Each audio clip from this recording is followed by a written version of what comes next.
Hey now, what's up everybody? My name is Mike Brown, aka ReviewKingMB, and I decided to do yet another review for this week's episode of Agents of S.H.I.E.L.D. I probably won't do it every week for Agents of S.H.I.E.L.D., but this second episode, after watching it, I feel compelled to talk at least a little bit about this. So, the episode starts where you see Fitz still in the danger room, I'm going to call it, and because he was last there, flipping out over the black goo, or the black blob, as I call it, that swallowed Simmons up and it wouldn't open. The group goes in there. They're frantic because, like, just when they get him out of that cubicle thing, close the door, that's where it decides to move.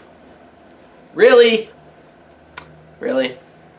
So, they got him out of there, but he, like, saw sand on his finger and sort of realized that, okay, there is another place where you go from this blob, and he deciphered that it was like another dimension or world.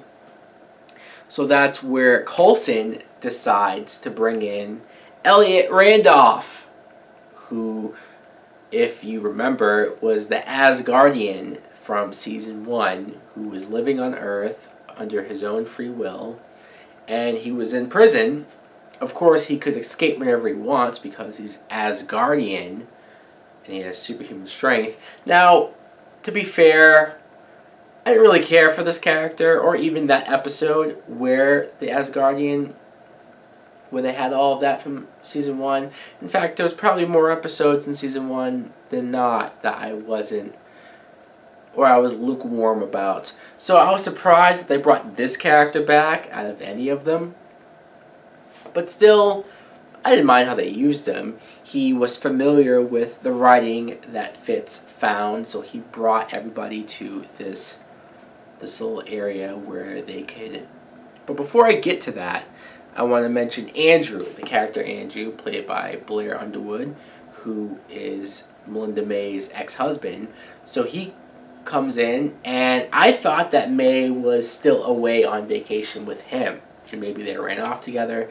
But when he showed up, when he was talking to Daisy, almost said Sky, and she asked him specifically about May, and he said, well, why don't you ask her? Because I'm not even sure he knows 100% sure where she is. So you see May, she's away still, but she's with her father. Because her father was in a car accident and his hip is injured, and so she's helping him basically around the house, helping him live. And I thought that was, I was like, okay, so we're getting a little bit more of May's parents. We saw her mom last season, so okay, I guess. But it wasn't until when Lance Hunter tracked her down and found her. He came in and he talked to her and he said how she possibly thinks that Grant Ward was behind this car accident and that he's trying to go after May's loved ones.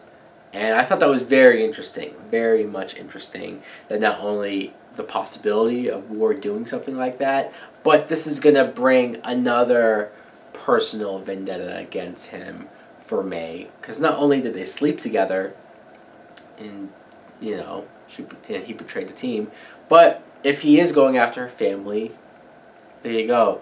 I should mention, really quick, let me talk about Lance Hunter. Lance Hunter was a character that I was very down on in Season 2. I couldn't get into him. I thought he was too jokey or too annoying in some aspects. But you know what? I've come around on him. The last few episodes, last season, I liked him. In this episode, I thought he was funny. He had some funny lines. The moment where, just the quick moment when May gets a phone call and Lance looks at her and he's happy and he's like, yeah, come on, May, let's go celebrate. Smile for once in your life. I don't know, just his delivery. He's a very fun character, so you know what? And I think him not bickering with Bobby is a big plus as well. So there you go. But let's talk about Grant Ward. Because Ward, his return was something I was anticipating a lot this episode. I was even a little upset he wasn't in the first episode because he's now the villain. He's a full-fledged villain. It seems like he's going to be the big bad of the season. And I love that. I do. I can't believe the turnaround that this character has made from Season 1 being sort of a generic agent and having not a whole lot of personality to in that mid-season finale where you found out he was a Hydra agent, and then Season 2 was the whole him being conflicted. He's veering towards the dark side, but you couldn't tell if he still cared about the team or ever cared about the team. But now he's full villain mode. And seeing him going off and basically recruiting members for his new Hydra. I don't know if he's calling them Hydra, but they're definitely a group doing heinous things. And the kid that he got, who is going to sort of, I guess, infiltrate Blair Underwood's class or teachings and find out whatever he can find.